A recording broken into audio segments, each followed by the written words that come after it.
제가 기도할까요? 예.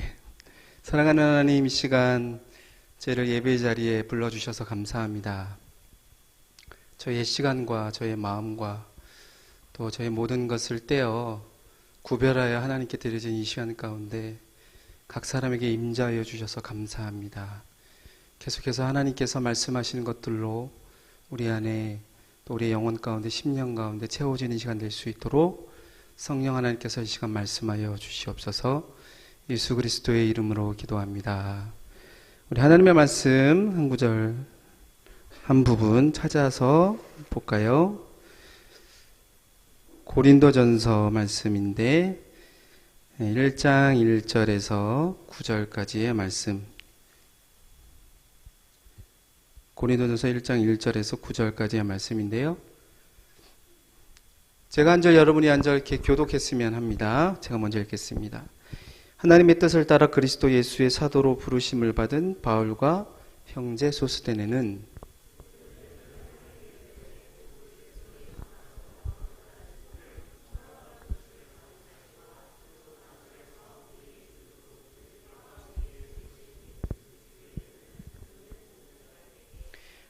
하나님 우리 아버지와 주 예수 그리스도로부터 은혜와 평강이 있기를 원하노라.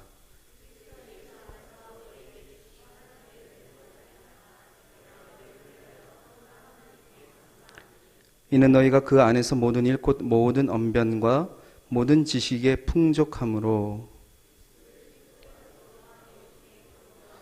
너희가 모든 은사에 부족함이 없이 우리 주 예수 그리스도의 나타나심을 기다림이라.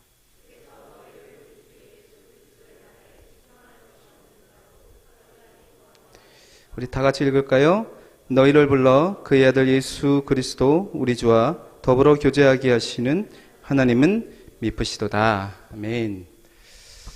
하나님의 교회, 하나님의 사람이라는 제목으로 말씀을 좀 나누고자 합니다. 오늘은 공동체에 관한 이야기, 교회에 관한 이야기를 좀 나눠볼까 합니다. 지난주에 제가 머물고 있는 센터, 알튼 센터에 눈이 많이 왔더랬습니다. 물론 저는 다른 곳에 가 있어서 눈이 내리는 것을 보지는 못했으나 눈이 많이 왔다는 소식을 들었어요. 저는 이제 지난 겨울만 해도 한국의 제주에 있었기 때문에 이렇게 센터 주변 나무에 수북히 쌓인 눈을 이제 참으로 오랜만에 보았죠. 그 제주에서 느낄 수 없었던 많은 눈이 내린 어떤 나무의 상황들 보면서 좀 남다른 감흥을 좀 느꼈습니다. 그런 감흥에 젖어 있는 저를 바라보신 주변의 간사님들은 곧 멀지 않아 그 감흥은 곧 안타까움으로 변할 것이라는 예언 아닌 예언을 저에게 해 주셨지요. 어쨌든 첫 겨울의 시작이 제게는 그리 나쁘지 않은 건 사실인데요. 그런데 이제 한편으로 이 나무에 쌓이는 그 눈을 보면서 한 가지 저는 이제 과거에 경험했던 기억 때문에 좀 걱정스러운 마음이 들기도 했습니다. 저는 한 7년 전쯤 저하고 저희 가족들하고 함께 미국 시애틀에 있는 오대원 목사님 섬기시는 AM 베이스의 말씀 학교를 저희 가족 전체가 가서 섬겼던 적이 있습니다. 그곳 이제 YMBS에서 말씀 학교를 섬겼는데요. 그 시애틀 AM 베이스는 제가 지금 있는 알튼에 있는 베이스보다 더 시골에, 더 깡시골에, 이런 표현이 좀 적절한지는 모르겠으나 있었어요. 그래가지고 주변은 온통 울창하고 단단해 보이는 나무로 가득 이렇게 숲속에 있는 마치 정말 공기는 맑은 그런 베이스였습니다. 본래 시애틀은 여름 건기 때는 날씨가 굉장히 좋고 겨울 우기 때는 비가 많이 내리는 지역인데 그에 따라 유독 비 대신에 눈이 많이 온 거였어요. 그래가지고 눈이 내리면 이제 저희 그때 아이들 어렸을 때인데 제일 신나는 건 아이들하고 강아지라고 아주 이 두 족속들은 너무너무 즐겁게 그 시애틀의 그 겨울을 만끽했지만 눈이 많이 내리니까 그 베이스에 문제가 생겼습니다. 이 나무가 눈의 무게를 견디지 못하고 부러져 가지고 그 전깃줄을 건드린 거예요. 그래가지고 베이스는 물론이요 주변의 모든 이제 부분이 지역이 이제 정전이 돼버린 것이겠죠. 겉보기에는 굉장히 울창하고 굉장히 단단해 보인 나무였는데 속은 이미 썩어 있고 죽어 있었던 나무였던 것이지요. 여러분, 신약 성경에 여러 교회가 등장을 합니다. 여러 다양한 교회들이 에베소, 골로새, 빌립보, 데살로니가, 또 오늘 함께 읽은 이제 고린도 교회, 다양한 교회가 등장하는데 첫인상은 겉으로 보기에는 정말 멀쩡해 보이고 멋있을 뿐만 아니라 아름답기까지 한데 그 속까지는 그렇지 못하고 부실하고 문제가 많고 심지어 많이 병들어 있는 교회가 있었는데 어떤 교회일까요? 역시 은혜 받은 사람들 다른 것 같아요. 고린도 교회였어요. 고린도 교회. 우리에게 있어서 여러분 고린도 전서하면 떠오르는 장 몇 장? 13장 사랑장. 사랑은 언제나 오래 참고. 주옥같은, 정말 주옥같은 말씀이 있는 13장, 고린도전서 13장의 말씀이 고린도전서에 있다라고 하는 건 이 고린도 교회가 얼마나 좋은 교회인가를 우리가 착각하게 만드는 것이겠죠.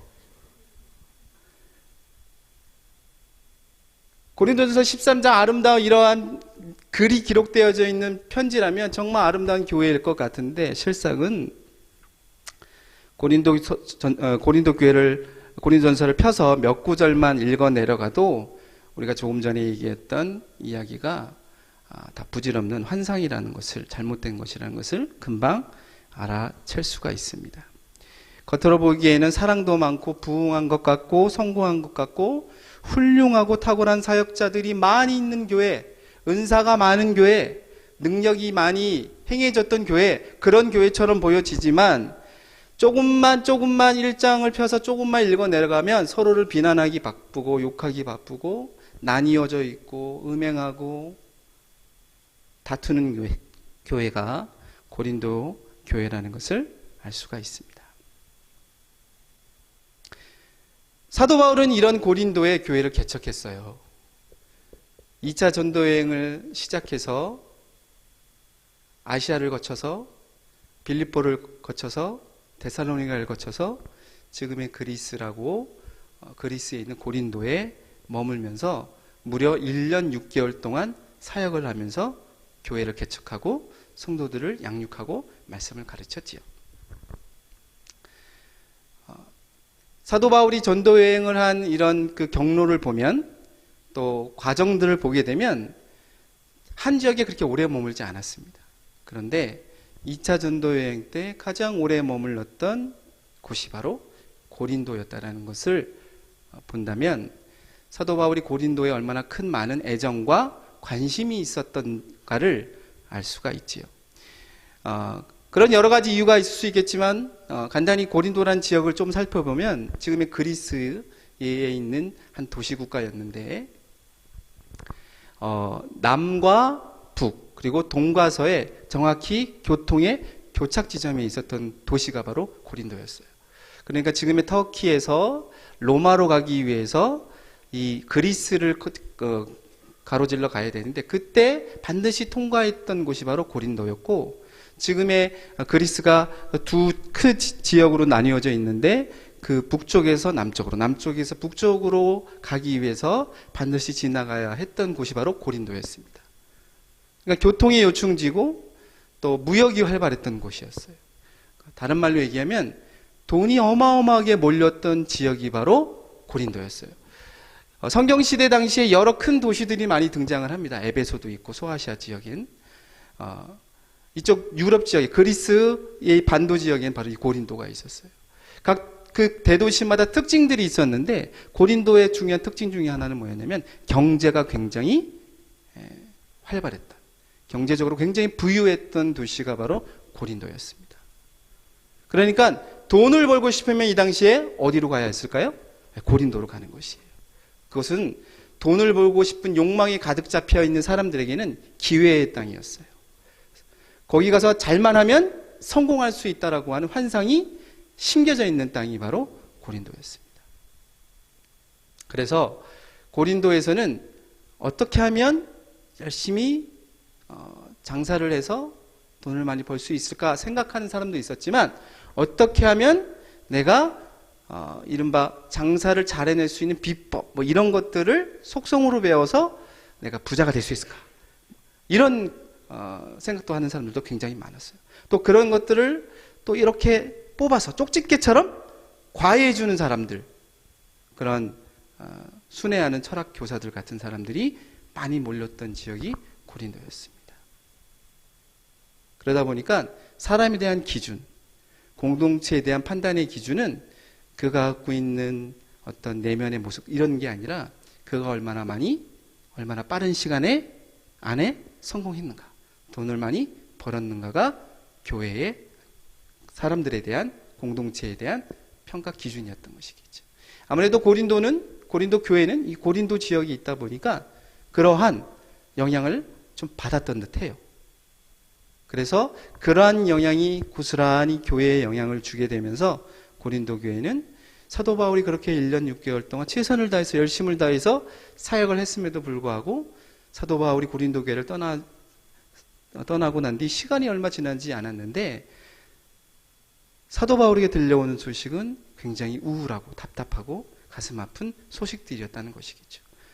그 가운데서 더욱더 사도 바울을 힘들고 아프게 했던 것은 고린도 교회 성도들이 사도 바울을 향해서 가짜다, 사도 바울은 우리에게 성공을 알려준 사람이 아니다, 사도 바울은 능력이 없는 거짓 선지자다 라는 공격을 시작한 것이겠죠. 만약에 여러분이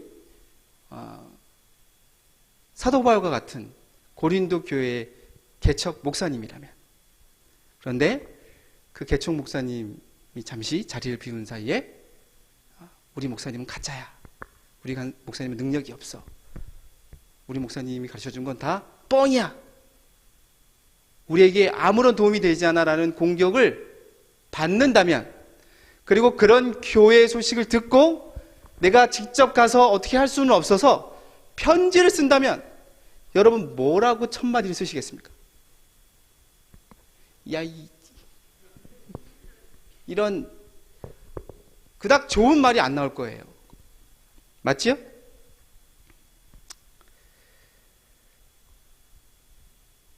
그런데 사도 바울은 교회를 향해서 그렇게 편지를 시작하고 있지 않습니다. 고린도 교회를 향해서 하나님과 예수 그리스도의 이름으로 축복합니다. 더 나아가서 들려지는 고린도 교회의 소식이 감사할 것도 칭찬할 것도 전혀 없었지만 오히려 교회에 감사의 인사를 전하고 있습니다. 우리 본문 사절 한번 볼까요? 본문 사절 제가 읽을게요. 귀로 한번 들으세요. 그리스도 예수 안에서 너에게 주신 하나님의 은혜로 말미암아. 사도 바울이 교회를 향해서 감사할 수 있었던 이유는 무엇이었냐면, 교회가 그토록 엉망진창이 되었음에도 불구하고 그가 혼신의 힘을 다해서 개척하고 복음을 전하고 밭을 일구고 씨앗을 심고 물을 주고 그렇게 성장시켰던 교회가 엉망진창이 되었음에도 불구하고 교회를 향해서 감사할 수 있었던 이유는 무엇일까? 그것은 바로 하나님의 은혜라고 이야기를 하고 있습니다. 무슨 말이냐면, 고린도 교회는 사도 바울이 세운 것이 맞죠? 그러나 사도 바울은 고린도 교회는 사도 바울 나의 교회가 아니라 하나님의 교회라는 관점을 갖고 있었기 때문에 교회를 향해서 욕을 할 수 있는 게 아니라, 처음부터 혼내는 게 아니라 먼저 감사할 수 있었던 것이 아닐까 싶습니다. 고린도 교회를 자신의 능력과 은혜로 세워진 교회라고 생각했다면 바울은 이런 감사할 수 없었을 것이라는 것을 우리가 생각해 볼 필요가 있겠습니다. 그렇다면 바울이 이렇게 감사할 수밖에 없는 교회에 베풀어 주신 하나님의 은혜는 무엇일까요? 사도 바울은 계속 얘기를 해요. 그것은 교회의 모든 언변과 지식, 그들이 은사에 풍족할 뿐만 아니라 무엇보다도 그리스도의 증거인 예수 그리스도 복음이 교회 안에 굳건히 세워져 교회가 성장해 가고 있음에 대해서 하나님의 은혜를 감사하고 있습니다. 사실은 사도 바울이 들은 모든 소식은 굉장히 부정적이고 답답한 소식이고 화가 나는 이야기들이었어요. 그런 부정적인 생각과 마음으로 교회를 바라보기 시작하면 감사할 것이 있을까요? 보여질까요? 아니요. 보이지 않습니다. 사도 바울 향해서 비난의 화살을 퍼붓는 그 사람들의 목소리만 들렸을 거예요. 그 사람의 얼굴만 떠올려졌을 것입니다. 그리고 내가 이루어 놓은 것에 대해서, 이 무너진 것에 대해서 화가 나고 분노가 치밀어 올랐을 것이에요. 그러나 앞서도 얘기했지만 고린도 교회는 사도 바울의 교회가 아니라 하나님의 교회라는 관점이 있었기 때문에 사도 바울은 하나님의 관점으로 다시 교회를 보기 시작했을 때 교회에 하나님의 은혜가 흘러가고 있구나를 발견하게 된 것이겠죠. 모든 언변과 지식, 은사가 풍족할 뿐만 아니라 예수 그리스도의 복음이 교회 안에 굳건히 세워져 있음에 대해서 볼 수 있었고 그것을 감사하고 있는 것이겠죠. 우리도 우리 자신을 바라볼 때 어떤 관점으로 바라보느냐에 따라서 우리의 정체성이 흔들려지기도 하고 분명해지기도 합니다. 저와 여러분은 오늘 이 시간, 함께 예배하는 이 시간에 무슨 관점으로, 어떤 관점으로 나 자신을 바라보고 계십니까?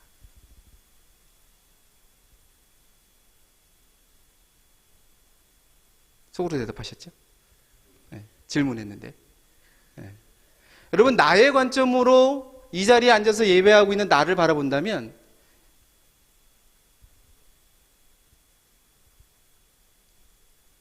앉아있을 수 있을까요? 여기에? 아니면 하나님의 관점으로 나와 우리 공동체에 지금 예배하는 우리 모두를 바라볼 때 우리가 기대하지 않았던, 우리가 이전에 전혀 보지 못했던, 볼 수 없었던 우리 자신 안에 있는 하나님의 마음을 우리가 발견할 수 있을 것이라 생각이 듭니다. 다시 한번 사도 바울은 고린도 교회를 향해서 어떤 관점을 갖기를 바라냐면 하나님의 관점을 갖기를 지금 그들을 향한 칭찬을 통해서 권면하고 있습니다. 여러분, 이미 교회에는 문제가 시작됐어요. 이미 교회에는 많은 어려움이 시작되어졌어요. 그 많은 어려움이 사도 바울의 귀에 들려져서 보내진 편지가 고린도 전서라고 한다면 이미 교회는 수많은 문제들과 수많은 서로를 향한 비난과 서로를 향한 모함, 미움들로 인해서 교회가 많이 힘들고 어려운 상황 가운데 있을 수밖에 없겠죠. 그런 교회를 향해서 사도 바울이 이야기하는 것이에요. 더 이상 너희들의 관점으로 교회를 바라보지 말고 하나님의 관점으로 서로를 바라볼 것에 대해서 이야기를 하고 있습니다. 다시 한번 우리 자신부터 우리 자신 스스로를 바라볼 때 다른 사람이나 나의 관점이 아닌 하나님의 관점으로 보았으면 좋겠습니다.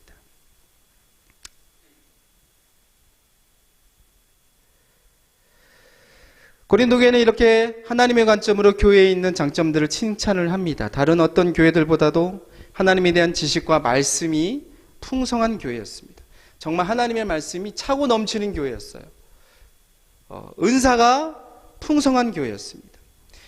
교회는 고린도 교회는 사도 바울이 직접 개척해서 말씀의 가르침을 가르쳤을 뿐만 아니라 이 당시에 아볼로라고 하는 유명한 탁월한 말씀 교사가 또 양육했던 교회가 바로 고린도 교회였어요. 오늘날로 얘기하면 정말 유명한 신학 교수님 정도 되는 분이 교회에서 말씀을 가르치고 양육했던 교회라는 것이겠죠. 은사가 다양하고 풍성했어요. 만약에 제가 오늘 말씀을 전하는 스피커로 이렇게 여기 감사하게도 여기 서 있는데 제가 만약에 여기를 못 오게 됐다. 예를 든다면 그런데 우리 현보원 간사님이 나오셔가지고 오늘 안타깝게도 동훈 간사님이 불의의 사고로 그런 일이 있으면 안 되겠지만 못 오시게 됐어요.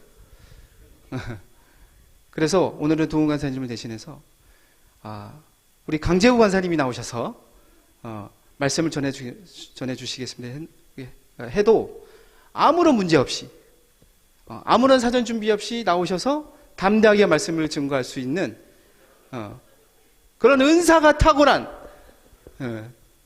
학교 SBS. 내년 9월에 시작합니다.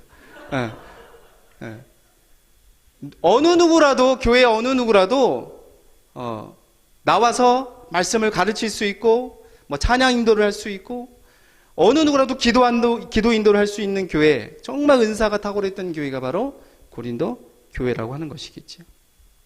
그렇다면 하나님께서 이러한 은혜, 이러한 은사를 교회에 주신 이유가 무엇이겠습니까?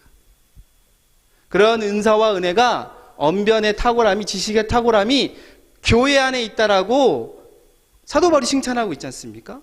없는 게 아니에요. 있어요. 이러한 놀라운 은사와 은혜를 하나님께서 교회에 왜 주셨는가? 그것은 본문 9절에 설명해 주고 있습니다. 너희를 불러 그의 아들 예수 그리스도 우리 주와 더불어 교제하게 하시는 하나님은 미쁘시도다. 여러분, 자랑하려고 준 것이 아니라는 거예요. 사도 바울이 이야기하고 있는 건 너희가 갖고 있는 은사가 얼마나 좋은지를 사람들한테 뽐내기 위해서 준 것이 아니라, 그런 모든 은혜와 은사를 너희에게 주신 이유는 단 한 가지인데 본문 9절에 설명해 주고 있는 것이겠죠. 하나님 예수 그리스도 그 주님과 더불어 교제하게 하시기 위함이다라고 설명해 주고 있습니다. 그렇다면 하나님께서 우리를 구원하시고 우리에게 헤아릴 수 없는 많은 은사와 은혜를 주시는 가장 큰 이유는 하나님께서 우리와 함께 교제하기 위함이시다라는 것을 기억할 필요가 있습니다. 만약에 바울이 고린도 교회가 자신의 은혜로 세워진 교회라고 생각했다면 절대로 발견할 수 없었던 관점이라는 것을 다시 한번 기억할 필요가 있겠죠. 사도 바울은 그 자신 스스로가 하나님의 은혜를 입은 사람이라는 것을 그 누구보다도 잘 알았던 사람이에요. 여러분, 우리가 다 잘 알고 있듯이 사도 바울이 회심하기 전에는 어떤 사람이었습니까? 교회를 핍박하던 사람이었어요. 예수 믿는 자들 잡아다가 죽이는 사람이었습니다. 디모데전서 1장 15절에서 그 자신 스스로 자신이 이렇게 고백하고 있습니다. 죄인 중에 내가 괴수다라고 고백을 하고 있습니다. 무슨 말입니까? 사도 바울은 그 누구보다도 하나님의 은혜의 관점으로 바라봐야지만이 내가 온전하게 설 수 있는 사람이라는 것을 그 자신이 잘 알았던 사람이에요.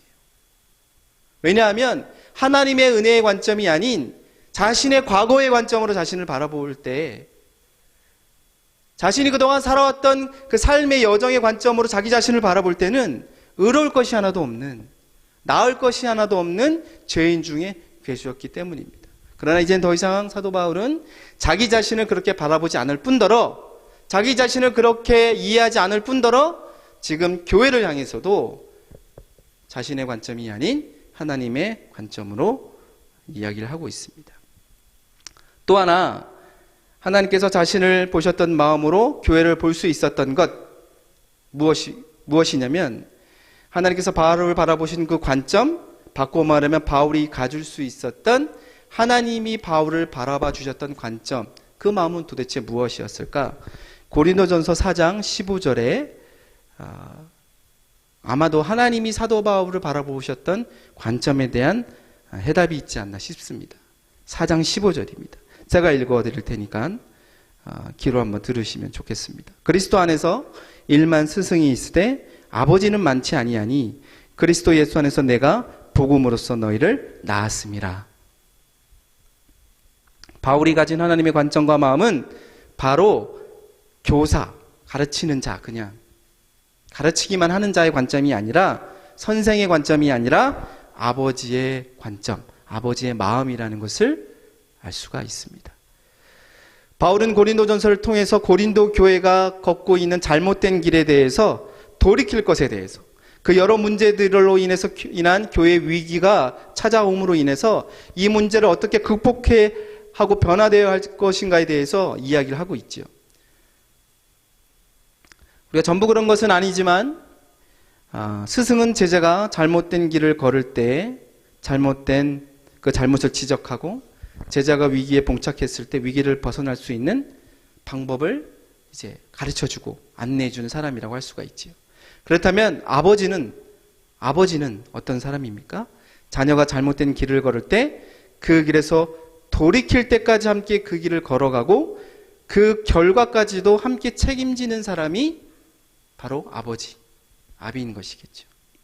아버지는 자녀가 위기에 봉착했을 때 그 위기를 극복해 갈 수 있는 방법만 알려주고 나머지는 알아서 해, 이렇게 말하는 사람이 아니라 함께 그 위기를 극복해 가는 사람이 바로 아버지인 것이겠죠. 변화는 우리가 잘 알고 있듯이 나의 변화도 마찬가지고 어느 누군가의 변화, 공동체의 변화는 가르치고 지적하는 것으로만 변화되지 않는다는 것을 이미 저야 여러분들이 잘 알고 있습니다. 오히려 그 잘못에 대해서 함께 품어주고 그 잘못으로 인한 결과에 대해 함께 책임지고 아파할 때 스스로 그 잘못으로부터 돌이킬 수 있도록 응원해주고 격려하는 아버지의 마음이 나누어지고 전해질 때 진정한 변화가 일어나는 것이겠죠. 바울은 이러한 믿음의 태도를 그 자신도 스스로 그의 모든 사역의 삶 가운데 보여주었지만 이렇게 아버지의 마음을 갖고 사역했던 그런 믿음의 태도를 갖고 있었던 한 사람을 오늘 본문에서 자신의 이름과 함께 소개하고 있습니다. 그는 고린도 교회의 교인이었고 고린도 교회 사람들이라면 이름만 대면 누구나 알만한 사람이었습니다. 누구였을까요? 오늘 고린도전서 1장 1절에 등장하는 이 고린도전서 편지의 공동 발신자인 소스데네라고 하는 사람입니다. 사도행전 18장 17절에 의하면 이 소스데네는 고린도에서 회당장으로 알려진 사람이었습니다. 여러분, 누군가에게 편지를 쓰는데 공동 발신자 이름을 올렸다라고 하는 것은 그 편지를 읽는 사람이 그 공동 발신자를 이미 다 알고 있다는 의미인 것이겠죠. 그리고 편지를 쓸 때 공동 발신자로 이름을 올릴 정도면 그냥 덜 중요한 사람이 아니라 굉장히 중요한 사람인 걸 알 수가 있어요. 그런데 이 소스데네라는 이름은 신기하게도 고린도전서에 딱 한 번 등장해요. 1장 1절에. 그리고 더 이상 등장하지 않습니다. 그런데 어디에 등장하냐면 바로 사도행전에 등장을 하는데 사도행전 18장 17절에 의하면 그는 고린도에서 살았고 고린도에 유대인들이 모여서 안식일을 지키는 회당이 있었는데 그 회당의 책임을 맡는 회당장이었다는 것을 알 수가 있습니다. 그런데 사도행전 18장에 등장하는 이 소스데네라는 사람의 그 18장에 등장하는 상황을 보면 굉장히 좀 흥미로워요. 굉장히 이게 좀 이해가 좀 잘 안 될 수도 있고 왜 이렇게 등장을 하지? 이런 좀 상황 가운데 있음을 볼 수가 있습니다. 바울이 고린도에서 교회를 개척하고 말씀을 가르치고 교회가 막 성장해 갔겠죠? 그러니까 바울이 가서 복음을 전하고 교회가 성장하면 반드시 바울을 핍박하는 무리들이 있었어요.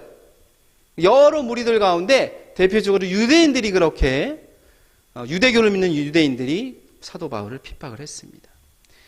마찬가지로 고린도 교회도 성장해 가자 이를 반대하던 유대인들이 어떻게 하면 저 사도 바울을 무너뜨릴까? 어떻게 하면 저 사도 바울을 골탕을 먹일까? 쫓아낼까? 궁리하다가 마침 기회를 잡았습니다. 고린도 지역의 총독으로 새로 갈리오라고 하는 사람이 부임을 했는데 이때를 기회 잡은 거예요. 그러니까 새로 왔으니까 아무것도 모르지 않을까 싶어서 갈리오 총독이 부임했을 때 사도 바울을 고발합니다. 사도 바울은 로마의 법을 어긴 자다.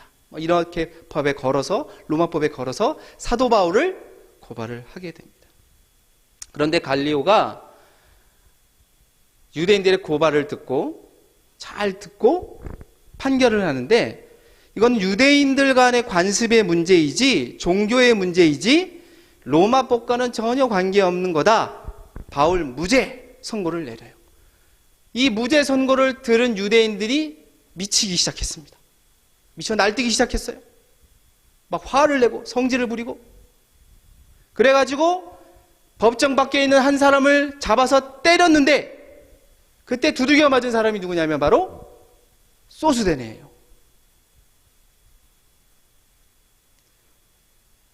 유대인들이 많이 미쳤죠. 같은 유대인을. 그랬을까요? 여러분, 회당장은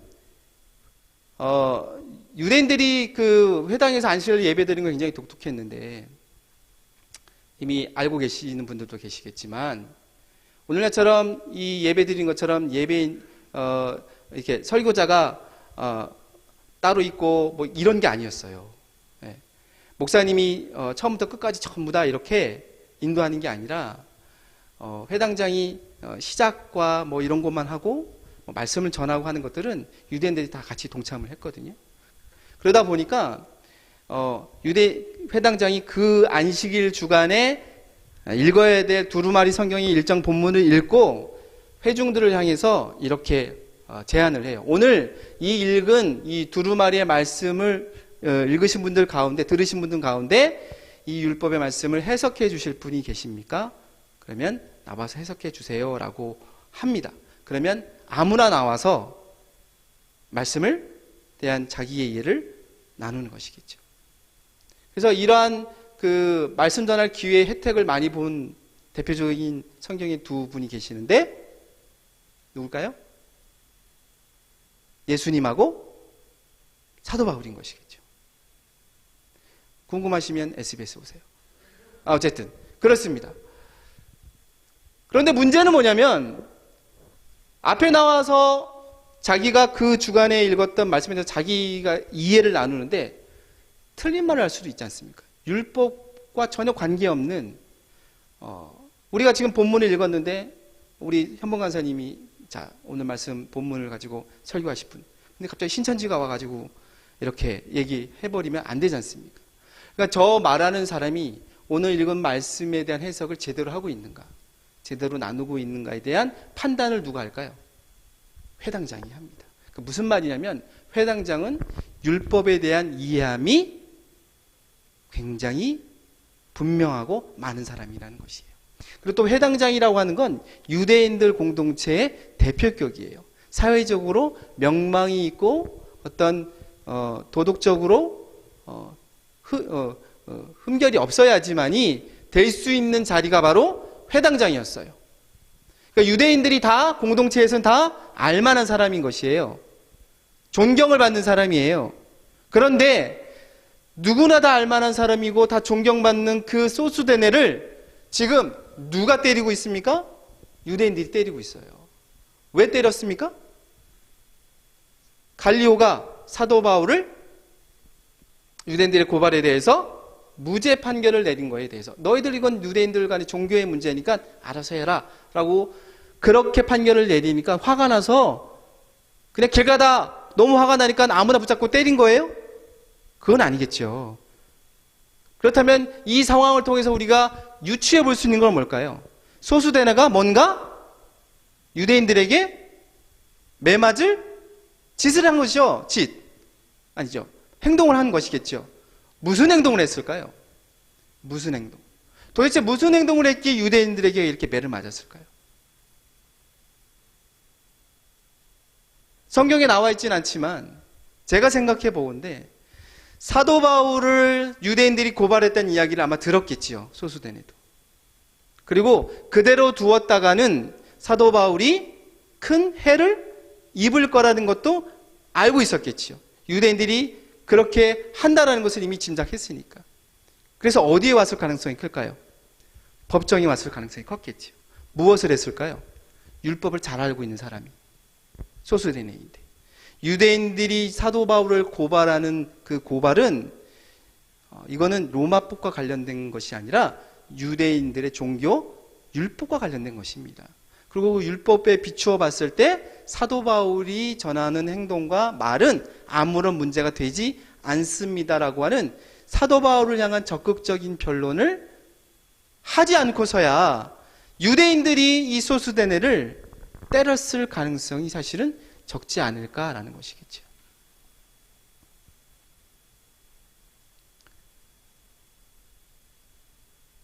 여러분, 소수대네는 회당장이었어요.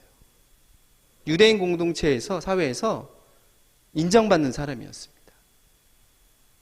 굳이 그가 나서지 않아도 되었습니다. 그런데 지금 소수대네는 그때 사도 바울과 어쩌면 그 법정에서 같이 복음을 위해서 싸웠고, 지금은요 고린도전서의 공동 발신자가 되어서 사도 바울과 함께 3차 전도행을 함께 하고 있습니다. 여러분, 그 이유가 무엇이겠습니까? 소수데네는 아버지의 마음을 가진 사람이었어요. 함께 문제에 대해서 책임지는 사람. 사도 바울이 잡혀감으로 인해서 고린도 교회에 어려움이 생기게 되자 그 문제에 대해서 이렇게 훈수만 하고 끝내는 사람이 아니라 사도 바울이 풀려날 수 있도록 그 법정에 달려나아가서 그 누구보다도 앞장서서 같이 싸워냈던 사람이 소수데네인 것이겠죠. 여러분, 왜 소수데네의 이름이 고린도전서에 한 번밖에 등장하지 않을까요? 왜 그럴까요? 종이가 모자라서. 아니죠. 여러분, 소수데네라는 이름만 들으면 고린도 교회 성도들은 다 아는 것이에요. 그가 어떤 삶을 살았는지, 그 이름만 들어도 그가 어떤 마음을 가지고 교회를 섬겼는지 다 아는 것이겠죠.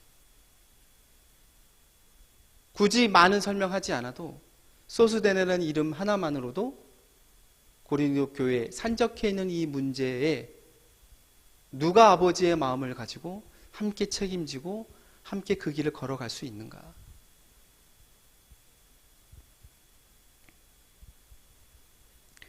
여러분, 고린도 교회에 산적해 있는 수많은 문제들을,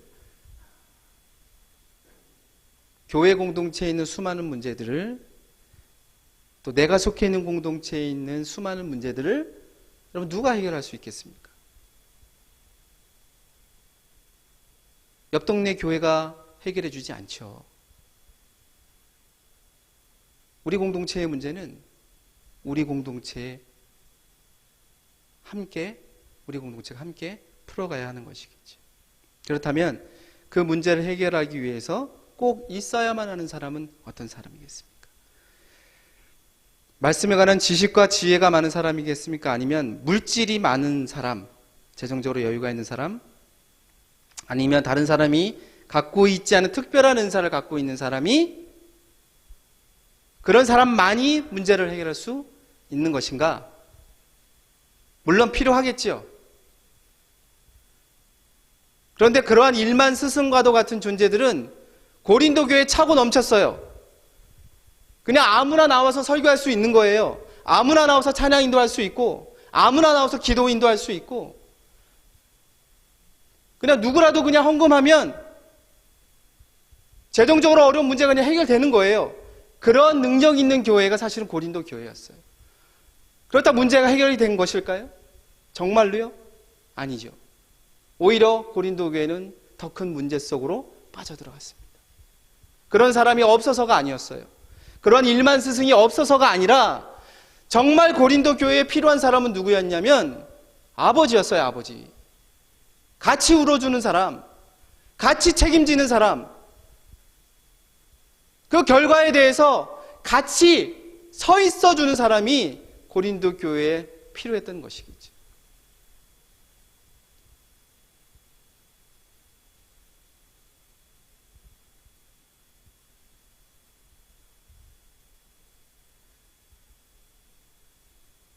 문제가 생겼을 때 문제를 해결할 수 있는 정답을 우린 찾습니다.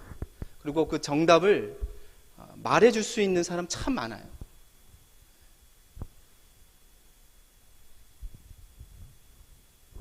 또 그 방법들도 참 많습니다. 저 스스로도 그런 사람이 아닐까?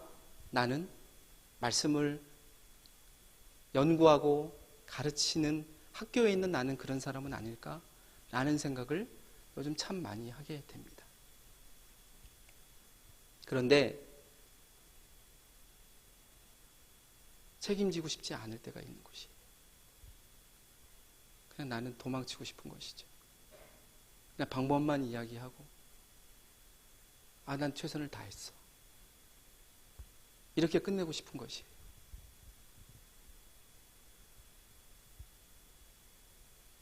하나님이 우리를 부르신 이유는 주 예수 그리스도와 더불어 교제케 하심이라고 하셨어요. 주 예수 그리스도와 더불어 교제케 되어진다는 것은 무슨 의미일까요? 어떤 의미일까요?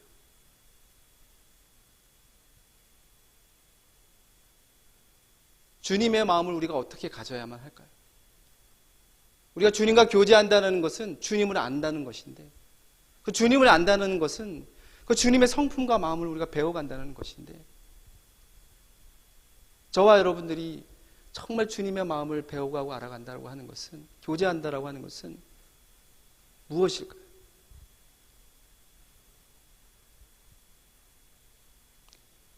앞서 시애틀에서 학교를 섬겼을 때 이야기를 잠깐 했었습니다.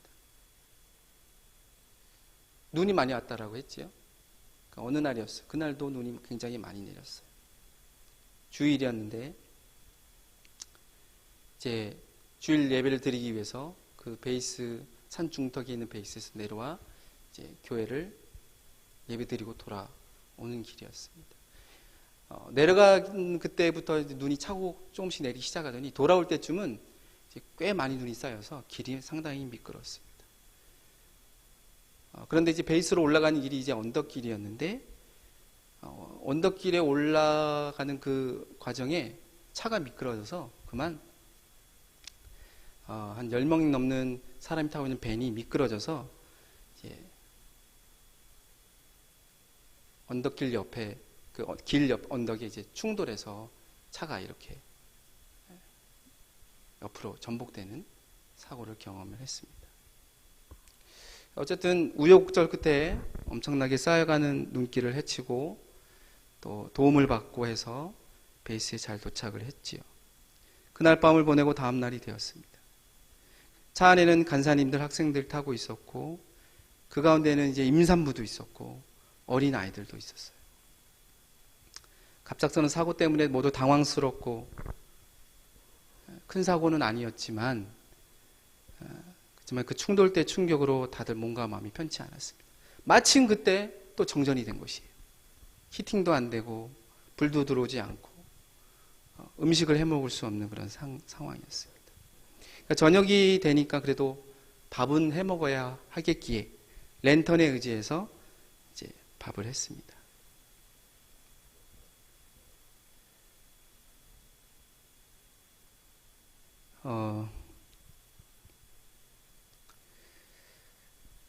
테이블 위에 촛불을 켜놓고 간신히 지은 밥 이렇게 해서 반찬 몇 가지로 넣고 밥을 먹으면서 고급 레스토랑에 온 것 같다 라는 정신없는 소리도 하고 어쨌든 그렇게 밥을 먹었어요. 그리고 나서 밤이 길지 않습니까? 뭘 했겠습니까? 밥 먹고 나서 예배를 드렸습니다. 네, 예배를 드렸습니다. 정말 뜨겁게 예배를 드렸어요. 하나님이 저희를 지켜주셔서 그 미끄러운 눈길에서 가벼운 사고로 지켜주신 것에 대해 감사드렸습니다. 찬양하고 기도하며 성령 충만한 예배를 드렸죠. 정말 그날 드린 예배는 잊지 못할 예배예요. 부러우시면 사고를 이렇게 당하셔가지고 농담입니다. 그러면서 예배를 드리는 내내 하나님이 정말로 우리 예배를 받으시고 우리의 마음을 받으신다 기뻐했습니다. 그런데 저는 그 밤에 드렸던 그 예배의 어떤 찬양보다 기도보다 아름다운 예배를 저는 찬양과 기도 예배가 끝나고 난 뒤에 경험하게 되었습니다. 예배가 끝나고 각자 숙소로 돌아가면서 함께 예배를 드렸던 분들 가운데 이제 사고 났던 차 타고 계셨던 분, 가장 많이 다치신 분이 그날 차를 운전했던 형제님에게 가서요 이렇게 이야기하는 것이었습니다. 형제님, 정말 큰 사고가 날 뻔했는데 형제님이 운전해 주셔서 천만다행이에요. 천만 다행이라고 생각합니다. 라는 얘기를 해주셨어요. 여러분 생각해 보십시오. 일부러 그 형제님이 사고를 내려고 했던 것이 아니었어요. 정말 어쩔 수 없는 상황이었어요. 그런데 그 형제님이 얼마나 마음이 아프고 힘들었을까요? 마치 모든 책임이 내 책임인 것처럼, 그날의 상황이 모두 자신의 책임인 것처럼 큰 자책감 가운데 빠져있는 그 형제님에게, 그 미안한 마음을 갖고 있는 형제님에게 차에 타고 있던 분들 모두가 한 분 한 분 찾아가서 꼭 안아드리면서 감사합니다. 형제님 덕분에 우리가 이렇게 무사할 수 있었습니다. 라는 이야기를 해 주었습니다. 저는 그 말 한마디가 제가 그동안 드렸던 그 어떤 예배보다도, 그 방금 전에 드렸던 그 예배보다도 저에게는 더 큰 감동과 감격이 있었던 예배였습니다.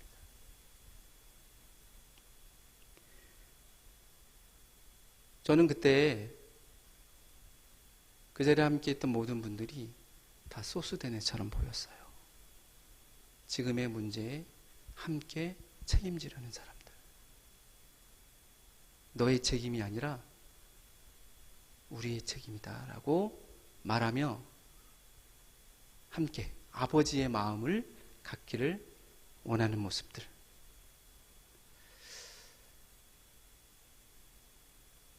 여러분, 우리가 공동체라는 말을 많이 하고 또 공동체 안에 우리가 하나님의 사람이라는 이야기를 많이 합니다. 고린도 전설을 통해서 우리가 좀 기억했으면 하는 공동체. 문제를 없애는 것이 필요한 것이 아니라, 중요한 것이 아니라 그 문제를 함께 책임지고 해결하는 태도가 있는 공동체가 정말 건강한 공동체 아닐까요? 그리고 그러한 사람들이 있는 공동체가 행복한 공동체가 아닐까 싶습니다. 그런데 참 감사한 것은 하나님은 그 문제를 우리에게만 떠넘기지 않으신 것 같습니다. 하나님이 그 문제를 해결할 수 있는 힘을 주시고 또한 능력을 주시고 은혜를 주신다고 믿습니다. 문제없이 살아가는 사람 없고 문제없이 존재하는 공동체가 없겠지요. 하지만 하나님이 오늘 찾으세요. 네가 이 공동체의 소스대네가 되어주지 않겠느냐. 그렇다고 한다면 내가 함께 서 있어야 할 자리가 어디인가. 하나님 앞에 다시 한번 묻고 서 있을 때 하나님이 우리로 하여금 그 일들을 감당하게 해 주실 줄로 믿습니다. 할렐루야. 우리 옆 사람에게 좀, 이런 거 굉장히 저도 싫어하지만 사랑합니다, 축복합니다, 이렇게 하겠습니다. 네, 네.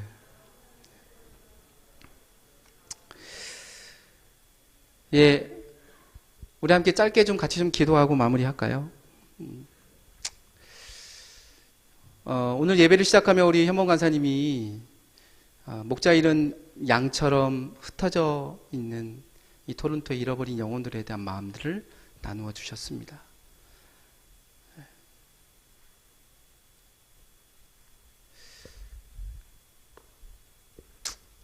하나님에게 우리에게 소수되는 마음을 좀 부어주셨으면 좋겠다는 마음이 있습니다.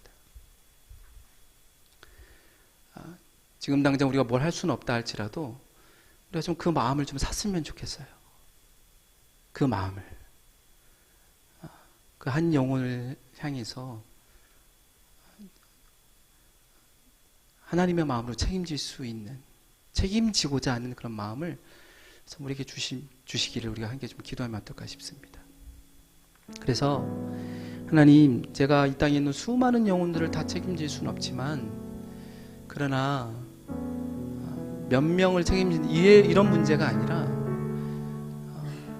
내가 속해 있는 공동체 안에 잃어버린 영혼들이 있다면, 또 잃어져가는 영혼들이 있다면 내가 그 영혼을 향해서 좀 아버지의 마음으로 좀 다가가고 일하고 싶습니다. 아버지의 마음으로 좀 일하고 싶습니다. 그런 마음을 좀 나에게 좀 달라고, 그런 은혜를 좀 나에게 달라고 우리 하나님께 좀 간구하며 나아가실까요? 기도하겠습니다. 사랑하는 아버지 하나님, 이 밤에 저희로 하여금 다시 한번 하나님 아버지의 마음을 듣고 보게 해주셔서 감사합니다. 하나님, 우리에게는 하나님 아버지의 마음이 너무나 필요합니다. 왜냐하면 내가 그러한 자였고, 내가 잃어버린 자였고, 내가 이루어져 있었던 자였음을 내가 알기 때문입니다. 그래서 다시 한번 주님 이 시간 그 잃어버린 나를 향해 찾아오신 주님께서, 나를 책임져 주신 그 주님께서 나로 하여금 그 잃어버린 영혼을 향해 달려나가고자 할 때, 잃어버린 공동체를 향해 달려나가고자 할 때 하나님 아버지의 마음으로 달려나갈 수 있도록 하나님 은혜 주시기를 주님